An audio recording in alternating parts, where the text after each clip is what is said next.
Assalamualaikum warahmatullahi wabarakatuh, sahabat Detik Sumsel. Kembali saya Darwis Sarkowi. Saat ini kembali kita ngajak Anda semua pendengar dan penonton podcast detiksumsel.com untuk mendengarkan informasi yang akan hadir di studio kami hari ini. Bersama saya ada Bapak Ersan Benyamin. Assalamualaikum Pak Ersan. Waalaikumsalam Pak Darwis. Pak Ersan adalah seorang dosen di Taman Siswa. Ya, di pengelola yayasan. Pengelola yayasan. Ya. Dan saya bersama dengan Ki Mus Mulyono. Bukan orang Jawa tapi tapi dari organ ilir katanya. Istrinya insya Allah Jawa. Punya anak satu. Siap.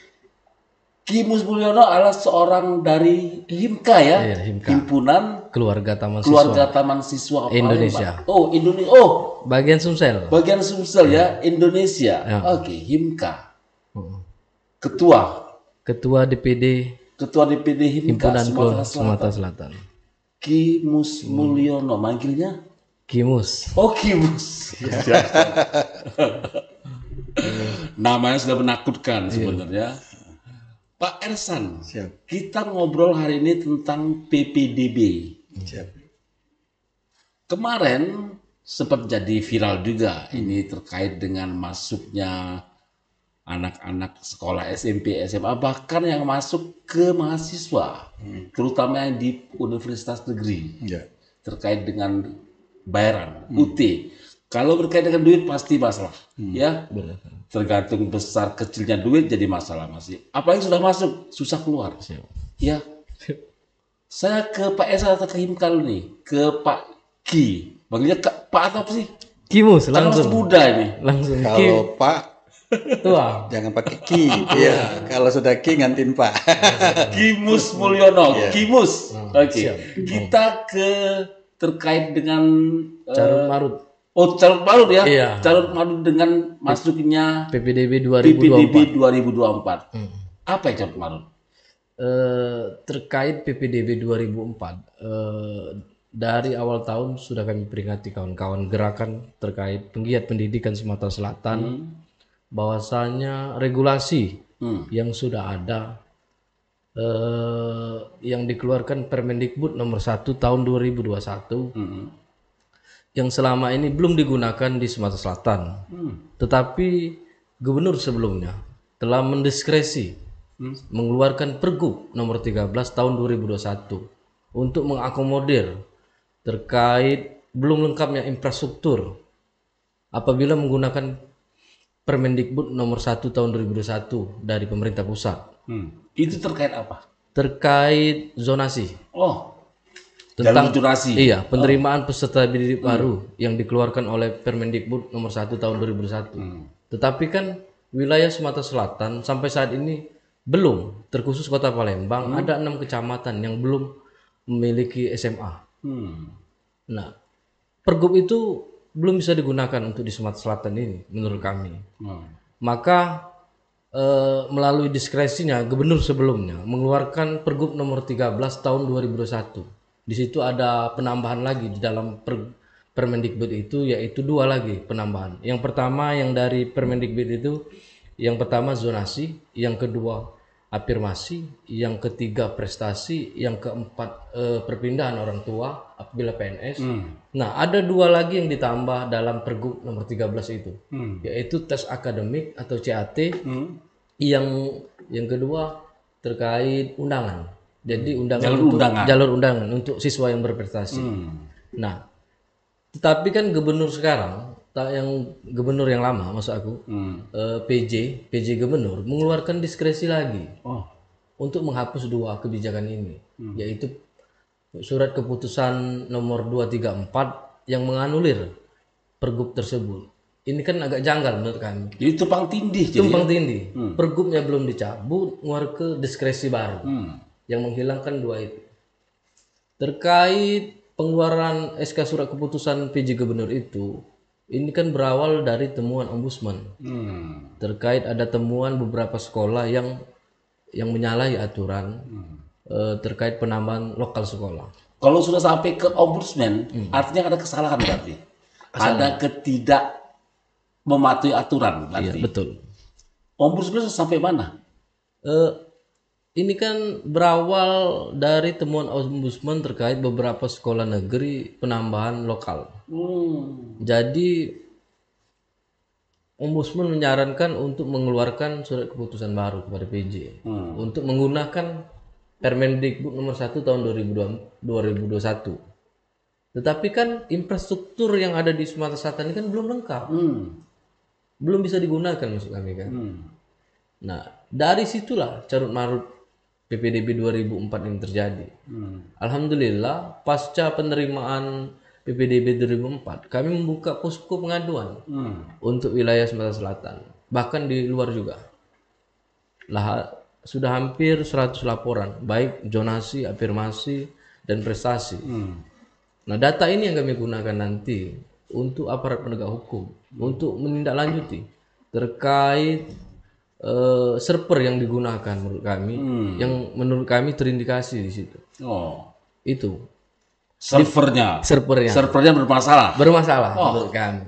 Operator yang Berarti kalau server bermasalah berarti terkait dengan orang tua siswa berarti. Betul. Oke. Berarti ada kemungkinan mungkin anak-anak didik ini calon didik bisa tidak lulus masuk. Dipastikan tidak masuk. Itu saja data yang kami terima juara umum yang tidak masuk. Bahkan yang berprestasi. Itu alhamdulillah statement terakhir Ombudsman kemarin hampir 4 hari yang lewat yang mengeluarkan statement akan menunda terkait jalur yang prestasi itu kami apresiasi. Pernyataan Ombudsman Bapak Adrian Saptawan mengungkapkan bahwa akan menunda untuk jalur prestasi khusus. Oke. Saya ke Pak Ersan. Pak Ersan ini kebetulan dia ngurusi taman siswa. Iya Pak ya? Di pasca sarjana, di S2. Iya. Kalau Pak Ersan ini kan termasuk pengamat juga nih, pengamat pendidikan. Karena di pendidikan ini Pak Ersan tinggalnya di Sumatera Selatan, bagaimana melihat kondisi seperti ini? Oh iya, terima kasih Pak Darwin. Jadi ada satu tanggung jawab pemerintah yang kelihatannya mulai terabaikan dalam rangka mencerdaskan kehidupan bangsa ya. Kasus zonasi ini kan sebenarnya kita agak bingung juga sebenarnya mau dibawa kemana untuk lingkup wilayah dari sekolah dalam rangka penerimaan peserta didik baru ya PPDB di situ ya. Contoh aja sekarang ini, kalau misalnya wilayah mereka itu kekurangan siswa, gitu kan? Apakah dari sekolah negeri itu boleh menerima untuk di luar dari kuota? Contoh misalnya SMA A, kapasitas mereka terawal sampai 1, 2, 3 kelas. Ya. Nah, ternyata pada waktu kasus zonasi ini, apakah peluang sekolah swasta ini sama dengan peluangnya sekolah negeri di sini? Ya, itu di luar dari sistem penerimaannya loh ya. Tapi dalam arti pembagian kue untuk siswa yang boleh sekolah. Nah, ternyata akibat jadi zonasi tadi, seperti yang disampaikan oleh Kimus tadi, ada beberapa sekolah negeri bikin kelas baru. Nambah kelas baru yang semestinya apabila sudah di luar kapasitasnya sekolah negeri itu jadi jatahnya sekolah swasta. Harusnya ada artinya itu pembagian yang merata. Saya pikir begitu karena didirikannya sekolah swasta itu dalam rangka menunjang ya enggak ketersediaan bangku bagi siswa yang tidak bisa ditampung oleh sekolah negeri. Mungkin itu yang menurut saya paling penting untuk diperhatikan dari konsep kebijakan pemerintah daerah atau pemerintah kota. Berarti kebijakan pemerintah seperti ini harus kita revisi. Revisi ya. Oke. Kalau direvisi artinya kita harus menuntut kemana? Kemarin Ombudsman sudah ngomong. Oke. Berarti untuk selanjutnya kita akan menuntut kemana ini? Sementara tadi ada Pergub sudah keluar. Nah, jadi apa yang harus kita lakukan? Kawan-kawan tim advokasi sedang mendalami terkait petun yang kami ajukan. Petun ya? Iya, petun. Banyak ada 3 tim yang kami gunakan. Yang pertama ke Kejari pengaduan, yang kedua ke Polda, yang ketiga ke KPK juga. Insya Allah besok kawan-kawan berangkat tim advokat ke KPK melampirkan pasca terbitnya surat dari KPK terkait PPDB ini yang kemarin dikeluarkan tanggal 16 oleh KPK. Berkas seluruh kami serahkan kepada KPK terkait penyalahgunaan, indikasi penyalahgunaan tersebut. Kalau Carut Marut terus Pak Ersan atau Pak atau Kimus, artinya anak mungkin tidak sekolah dulu mungkin. Itu yang kami Mungkin akan cuti dulu nih anak-anak yang masuk SMP, SMA, mungkin akan cuti dulu sekolahnya. Apa yang harus kita lakukan? itu inisiatif dari kawan-kawan koalisi masyarakat peduli pendidikan yang dimotori oleh Himka Sumatera Selatan. Pasca PPDB ini kami akan membuat lagi posko pengaduan untuk Sumatera Selatan terkait siswa-siswa yang putus sekolah. Akan dibawa kemana anak-anak ini? Iya, insya Allah. Kemudian kita misalnya ada orang tua nih melaporkan ke Himka, karena Himka memayungi informasi terkait dengan masalah PPDB. Akan dibawa kemana orang tuanya, anak-anaknya? Insya Allah kami akan bekerja sama dengan melapor ke pemerintah daerah.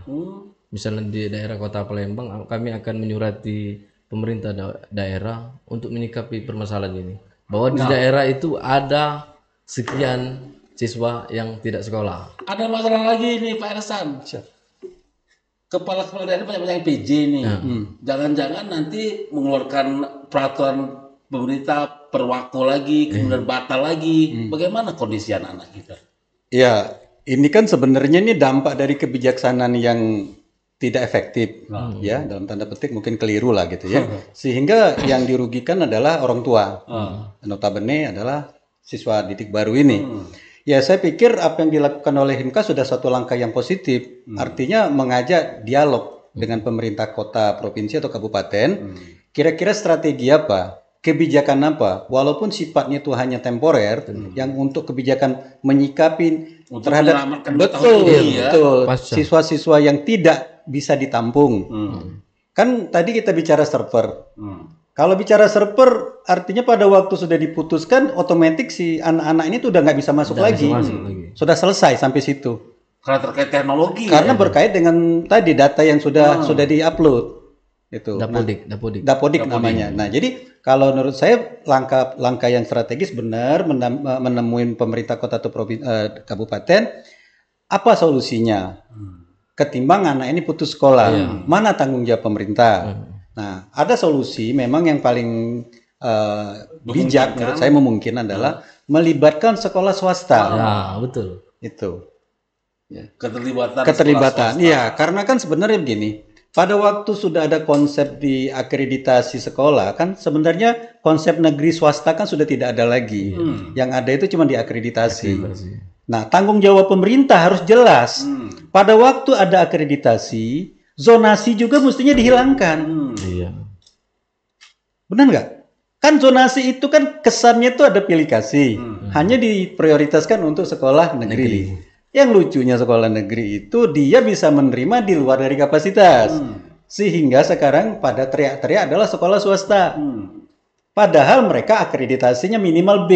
Artinya layak untuk menerima siswa. Nah, itu yang paling penting. Jadi ada satu konsep yang tidak berkesinambungan. Kalau zonasi dijalankan, artinya untuk akreditasi nggak dihargai. Iya. Seperti itu. Nah, mungkin tadi balik lagi ke kebijakan benar. Himka harusnya mengajak dialog secara baik-baik. Saya pikir Kimus itu mungkin ada solusi. Apalagi dengan PJ. PJ kan saya yakin kan mereka sebenarnya kan banyak yang tidak tahu dengan kondisi masing-masing. Kan kalau kita lihat kan kebanyakan dari Kementerian Dalam Negeri mereka kan itu. Nah, saya pikir mungkin itu yang lebih efektif. Apalagi mungkin dengan Pak Wako kita kan, ya saya lihat itu ada konsep pendidikan, kesehatan, kebersihan. Nah, mungkin ya walaupun dia sekarang mungkin sebagai PJ ya paling tidak dia peduli dengan kondisi yang sedang terjadi soal saat ini. Iya. Sekitar ada berapa jumlah siswa yang tidak tertampung kalau dari estimasi? Sekitar 7.000-an. 7.000-an untuk masuk ke swasta. Nah, diperkirakan ini belum tahu kan, data belum masuk kan. Karena nanti kami buat Google Form terkait yang bagi yang susah, rakyat miskin masuk kami. Jadi dari 7.000 itu yang bersekolah di swasta itu belum dapat angka.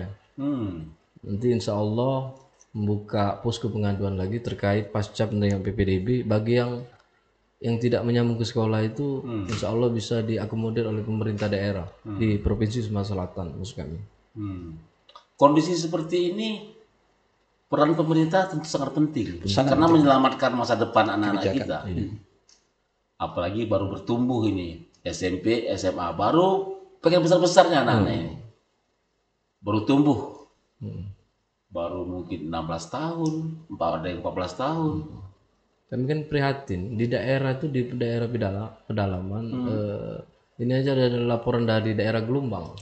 Dipastikan mereka tidak masuk ke sekolah negeri. Mau sekolah swasta kan tidak ada duit ya, uang kan. Jadi kan dipastikan tidak bersekolah. Oke, bagaimana peran taman siswa terkait dengan kondisi anak-anak ini? Anak itu akan putus sekolah, terancam putus sekolah. Dalam waktu dekat kami seluruh alumni kan mau mengadakan rekonsiliasi seluruh alumni Sumatera Selatan ini. Isu kami yang pertama terkait sekolah gratis di taman siswa itu ke depan. Maksud kami kan misal pemerintah daerah tidak sanggup untuk mengakomodir siswa-siswa yang kurang mampu, taman siswa siap. Wah, hebat. hebat taman siswa, keren. Ini ide bagus ini. Iya. Memecahkan kebuntuan pemerintah. Infrastrukturnya sudah lengkap. Ini benar-benar keturunan Ki Hajar Dewantara. Kimus hebat. Kita mesti apresiasi ide taman siswa untuk bisa menyelamatkan anak bangsa. Iya, siap. Kata-kata ini sudah belum dimunculkan ke petinggi-petinggi pimpinan kita di sini di Palembang dan Sumatera Selatan. Palembang alhamdulillah sudah. Sudah komunikasi, di Banyuasin juga sudah. Sudah. Mereka juga siap bantu terkait siswa yang kurang mampu. Hebat. Alhamdulillah ada beberapa petinggi juga, pejabat sudah koordinasi juga untuk Bapak asuh bagi yang kurang mampu. Alhamdulillah mereka sepakat.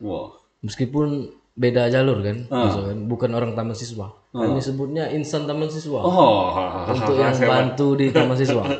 Keren Pak. Siap. Ini orang-orang seperti Kimus ini harus kita cari. Siap. Biar membangun Sumsel Palembang itu benar-benar maksimal. Mus, cita-cita jadi wali kota? Siap. Fokus di pendidikan. Fokus di pendidikan ya. Benar-benar ini insan taman siswa, benar ini keturunan Ki Hajar Dewantara. Oke. Dengan kondisi ini, kalau Kimus melihat optimis tidak? Bisa benar-benar bisa anak-anak bisa lanjut sekolah lagi? Insya Allah bisa, insya Allah. Karena dana BOS hampir 30% untuk Provinsi Sumatera Selatan ini. Sayang dana tersebut tidak digunakan maksud kami kan. Kalau dana BOS kan artinya terkait dengan pemerintah nih. Terkait pemerintah. Kita bagaimana hubungan kita dengan pemerintah?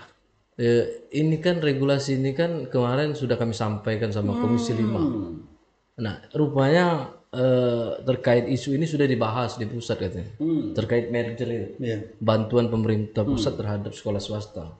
Karena hampir 10 tahun banyak SMA swasta yang berguguran. Tutup. Iya. Termasuk sekolah saya sendiri tutup kan, SMA ya kan. Nah, sayang infrastruktur yang sudah ada tinggal biaya operasional sebenarnya dari pemerintah. Itu saja regulasi yang dikeluarkan pemerintah maksudnya. Memaksimalkan dana BOS tadi ya. Dengan infrastruktur yang sudah ada.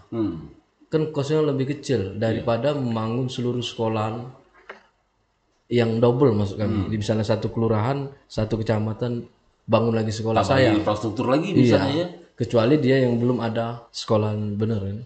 Taman siswa siap untuk nampung banyak siswa-siswa ini. Insya Allah siap. Alhamdulillah. Di Kota Palembang ada 2 gedung ya. Iya. Berarti inilah pemecah masalah. Kita ketemu dengan yang rumit tadi, ternyata muncul ada ide bagus dari taman siswa untuk menyelamatkan anak-anak bangsa. Ini yang paling penting.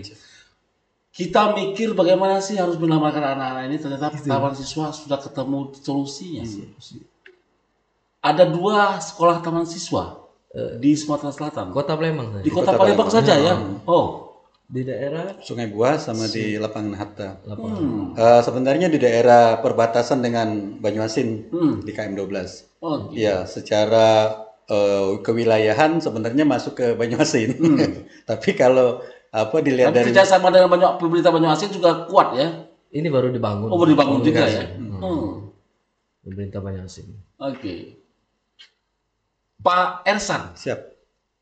kita punya infrastruktur yang cukup hebat Taman Siswa karena dibangun oleh orang hebat, Ki Hajar Dewantara. Dan kita akui bahwa Ki Hajar Dewantara penyelamat pendidikan di Indonesia. Kalau kondisi kita seperti ini sekarang ini, mungkin anak didik kita akan tidak menjadi orang lagi ya. Dengan kondisi ini bagaimana hubungan kita dengan pemerintah? Ya, kalau sebenarnya kan hubungan yang harus dijalin itu sebenarnya bukan dari pihak sekolah swasta ke pemerintah. Tapi kan pemerintah itu adalah pelayan. Oh, harusnya pemerintahnya ya. Pemerintah yang melayani, memahamin apa yang terjadi dengan kondisi pendidikan di Sumatera Selatan atau di Kota Palembang. Nah, tadi sudah dijelaskan, ada berapa SMA atau SMK yang berguguran yang artinya tutup ya. Saya bingung juga, kenapa nggak dievaluasi? Apa penyebabnya? Ya, apakah tidak pernah dikumpulkan seluruh kepala sekolah? Apa yang jadi permasalahan mereka? Tadi kita bicara infrastruktur. Awalnya sebenarnya sekolah-sekolah tersebut tuh lengkap infrastrukturnya. Cuman permasalahan pada waktu ada konsep zonasi dan konsep-konsep yang lain sehingga membatasi siswa untuk masuk ke sekolah swasta.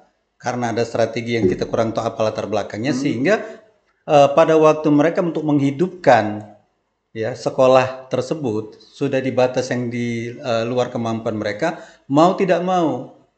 Kan kalau kita lihat biaya pendidikan ini kan sebenarnya ada dua. Pertama dari SPP, kedua itu dari luar SPP. Luar SPP kan macam-macam, ada hibah dan sebagainya. Nah, sekolah yang mempunyai kekuatan artinya di luar SPP mungkin aman. Ya. Ada dana hibah, CSR dan sebagainya. Tapi kalau cuma mengandalkan SPP atau dana BOS, kita sebut aja di situ, selesai. Nah, pertanyaan kita, di mana tanggung jawab pemerintah pada waktu itu? Makanya banyak sekolah tutup itu sekolah tutup tadi. Nah, sebenarnya kan kita bukan menyalahkan. Saya pikir ada evaluasi, ada konsep kebijakan melalui regulasi yang disampaikan oleh Kimus tadi. Jangan sampai ada diskresi, ada aturan-aturan sifatnya tumpang tindih, overlapping, sehingga pada waktu yang mau dijalankan yang mana yang mau dijalankan.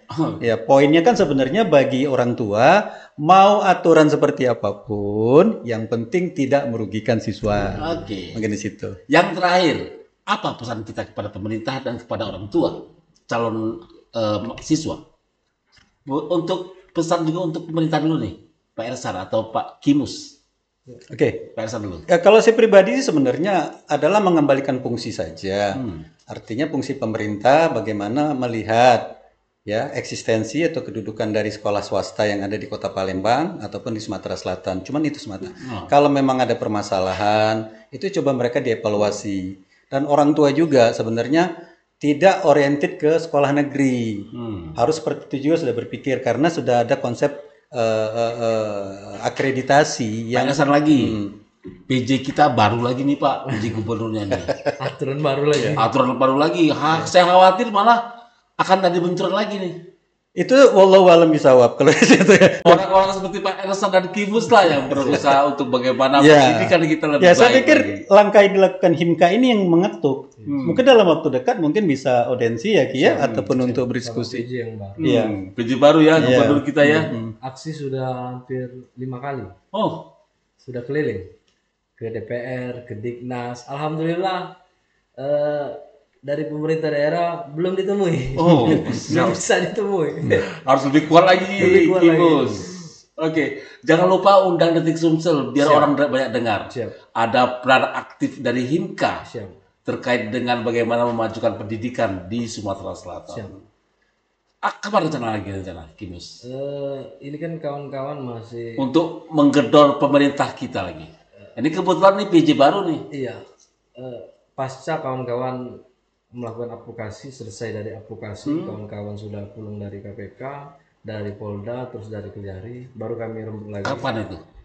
Paling minggu depan. Minggu depan kita akan bergedor di kantor gubernur lagi. Sumatera Selatan. Oke, ada PJ baru di situ. Bersama kawan-kawan penggiat pendidikan di Sumatera Selatan. Banyak orang peduli tentang pendidikan di Sumatera Selatan. Hampir 50-an organisasi Oh. yang tergabung. Alhamdulillah Himka 50 organisasi, berapa banyak orangnya di situ ya? Oke.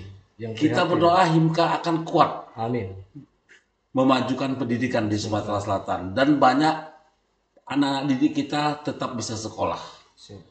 Dan Taman Siswa siap untuk maju bersama anak-anak kita.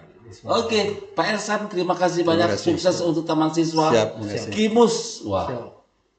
tambah lama tambah ganteng ternyata. Iya, iya. Apalagi bisa membantu orang tua dan anak didik kita. Amin. Amin, Bismillah. Pak Ersan, terima kasih, Pak Ersan. Siap. Siap. Kimus, terima kasih. Terima kasih dan sukses terus untuk Himka. Amin.